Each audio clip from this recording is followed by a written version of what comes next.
ઓમ ગણેશ હર હર મહાદેવ। હવે ગૌરી વ્રત જે ખાસ કરીને વિશેષ રૂપે અગર આપણે જોઈએ તો આપણે ગુજરાતમાં આની ઉજવણી થતી હોય છે અને 5 વર્ષની બાળકીઓ એટલે કે કિશોરીઓથી માંડી અથવા તો 5 વર્ષની બાળકીઓથી માંડી કિશોરી અવસ્થા સુધીની જે બધી કન્યાઓ હોય એ આ વ્રત કરતા હોય છે। હવે આ વ્રત આ વર્ષે ક્યારે છે, આ વ્રત કેવી રીતે કરવાનું, એમાં શું ખાવાનું, એનું શું ફળ હોય છે એ આજે સત્સંગ કરીશું। જો તમને આ સત્સંગ વિષય વિડીયો પસંદ આવે લાઈક કરજો, શેર કરજો અને ચેનલ પર નવા હોય તો સબસ્ક્રાઈબ કરજો। ચાલો સત્સંગ શરૂ કરીએ। આ વર્ષે જે ગૌરી વ્રતનો આરંભ થાય છે કે પ્રારંભ થાય છે એ 6 જુલાઈથી માંડી અને 10 જુલાઈ સુધી રહેશે। ગૌરી વ્રતનો આરંભ 6 જુલાઈ એટલે કે એકાદશી દેવશયની એકાદશીથી શરૂ થશે અને 10 જુલાઈ એટલે લગભગ પૂર્ણિમાએ આ આપણો આખો જે વ્રતનો વિષય છે એ પૂર્ણ થતો હોય છે। બીજા નંબરમાં ઘણી જગ્યાએ કદાચ દેશકાળ અનુસાર તમને એ પણ પ્રમાણ કે પ્રાપ્ત થશે કે 5 જુલાઈ સુધી છે, પણ 5 જુલાઈએ પૂર્ણિમા તિથિનો આરંભ થાય છે, 6 જુલાઈ પતે છે એટલે તમે દેશકાળ પ્રમાણે એનું આચરણ કરજો। પણ આપણામાં તિથિ પ્રમાણે થતું હોય છે કે એકાદશીથી માંડી પૂર્ણિમા સુધી, તો 6 જુલાઈ રવિવારથી શરૂ થઈ 10 જુલાઈ ગુરુવાર સુધી ગૌરી વ્રત કરવાનું આ વર્ષે રહેશે। હવે આ જે વ્રત છે એ કેવી રીતે કરવું, તો ગૌરી વ્રતના દિવસે એટલે કે પહેલા દિવસે ને શક્ય હોય તો 5 દિવસ આપણે બ્રહ્મ મુહૂર્તમાં ઉઠવું, બ્રહ્મ મુહૂર્તમાં ઉઠી સ્વચ્છ વસ્ત્ર ધારણ કરવા, વ્રતનો સંકલ્પ કરવો કે આપણે શેના માટે આ કરી રહ્યા છે, અથવા તો આપણી દીકરીઓને આપણે શીખવાડવાનું, સમજાવવાનું કે આ વ્રત શેના માટે થાય છે। એટલે વ્રતનો સંકલ્પ થઈ ગયો। વ્રતનો સંકલ્પ કર્યા પછી માટીમાંથી શિવ અને શક્તિનું આપણે કહેવાય કે પ્રતિમા બનાવવાની હોય। એટલે ટૂંકમાં આપણે અત્યારના સમયમાં જોઈએ તો મોટા ભાગે શું કરીએ કે બધી જે કન્યાઓ હોય છે એ મહાદેવમાં જાય અને આપણા જે ગોર બાપા હોય ત્યાં આગળ બધી કન્યાઓને સામૂહિક બધાને સાથે બેસાડી અને શિવ શક્તિની પૂજા કરાવતા હોય। તો એ રીતે પણ આપણે મહાદેવમાં જઈને કરી શકીએ, ઘરે કરવું હોય તો ઘરે પણ કરી શકીએ અને ઘરે કરીએ તો માટીના પાર્થિવ લિંગ અને માટીની માતાજીની મૂર્તિ, આજના દેશકાળ અનુસાર માટીમાંથી આપણે શિવલિંગ કે મૂર્તિ ન બનાવીએ તો માતાજીની મૂર્તિ અને શિવલિંગ, આ શિવ અને શક્તિનું પૂજન જે છે એ મહત્વ આમાં બતાવેલું છે। ત્યાર પછી એવું કહેલું છે કે આપણે આ જે જવારા ઉગાડવાના, જવમાંથી ઉગે એને જવારા કહેવાય। હવે એની સાથે દેશકાળ પ્રમાણે જે કંઈ બીજું ધાન્ય પ્રાપ્ત થાય, જેમ કે તમે સફેદ તલ હોય કે અમુક પોતાના જે કહેવાય ને કે આપણે અમુક દેશકાળ પ્રમાણે એટલે અમુક જિલ્લા પ્રમાણે અમુક ધાન્ય પ્રાપ્ત થાય ન થાય એવું હોય છે, એટલે બધા પોતપોતાના રીતિ રિવાજો આચરણ કરે। પણ મૂળ રૂપે કહીએ તો જવના દાણાનો પ્રયોગ થતો હોય ને જવમાંથી ઉગે એટલે જ એને જવારા કહેવામાં આવતા હોય છે। તો જવારાની વાવણી કરવાની કે જવારાની સ્થાપના કરવાની અને સરસ મજાના જવારા જ્યારે ઉગે ત્યારે મનમાં શિવ અને શક્તિનું સ્મરણ કરવાનું।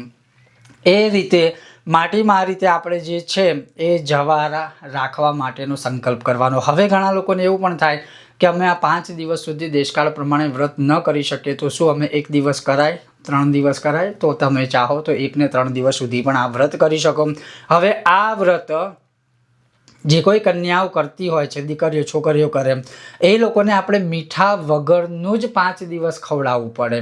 અને આપણે તો જોઈએ છે કે બધું ડ્રાયફ્રૂટ હોય, ફળ ફળાદી આદિ હોય ને એવું બધું આપણે જે છે એ કન્યાઓને આપણે જમાડતા હોઈએ છીએ અથવા તો ખવડાવતા હોઈએ છીએ। તો એ પ્રમાણે આચરણ કરવાનું। એના પછી જે આપણે જવારા વાવ્યા છે અથવા સવારે 5 દિવસ જ્યારે આપણે પૂજા કરવા જઈએ તો પૂજામાં સરસ મજાના પુષ્પો લઈ જવાના જે શિવ શક્તિ ઉપર અર્પણ થાય, સરસ મજાનો પ્રસાદ લઈ જવાનો જે ભગવાનને અર્પણ કરવામાં આવે, સરસ મજાની જેટલી પણ પૂજાની સામગ્રી હોય ને ફ્રેશ લઈ જવાની અને સારી લઈ જવાની, કારણ કે સારું અર્પણ કરીશું તો સારું ફળ પ્રાપ્ત થશે। એ રીતે 5 દિવસ સુધી શિવ અને શક્તિની પૂજા કરવામાં આવે। પૂજા પછી એની જે કથા સાંભળવાની છે ને એ બહુ જરૂરી હોય છે। આજકાલ એવું થઈ ગયું છે મોટાભાગના વ્રતોમાં પૂજા તો બધા કરે છે દેશકાળ પ્રમાણે, પણ કથા કોઈ નથી કરતું, કથા કોઈ નથી સાંભળતું। તો પૂજા થઈ જાય પછી 5 દિવસ ગૌરી વ્રતની કથા પણ શ્રવણ કરવાની।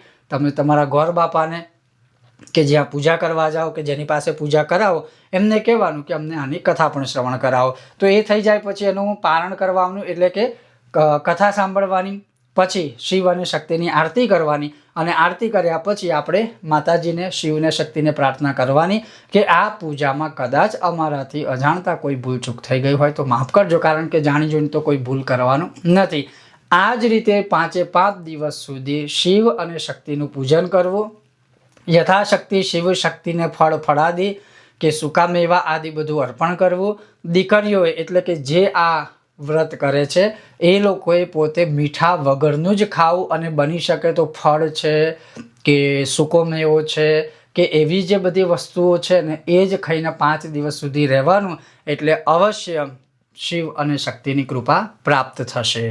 હવે આ વ્રત કરવાથી શું થાય તો જનરલી બધા એવું વિચારતા હોય છે સામાન્યપણે કે બાળપણમાં આ દીકરીઓ વ્રત કરે તો મોટા થાય ને ત્યારે વર સારા મળે. તો એ તો એક છે જ, પણ એવું નથી કે ખાલી વર સારા મળે.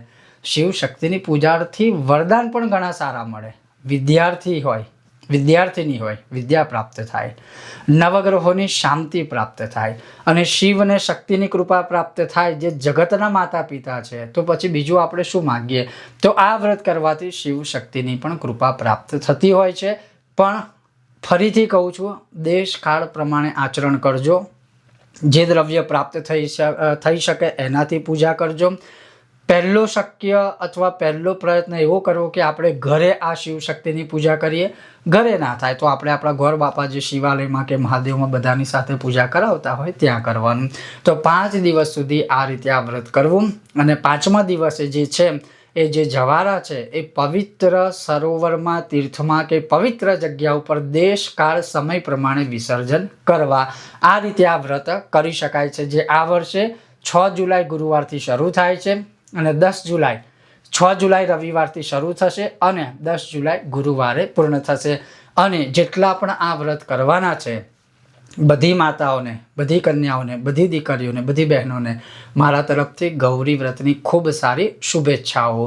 ઓમ ગણેશ હર હર મહાદેવ.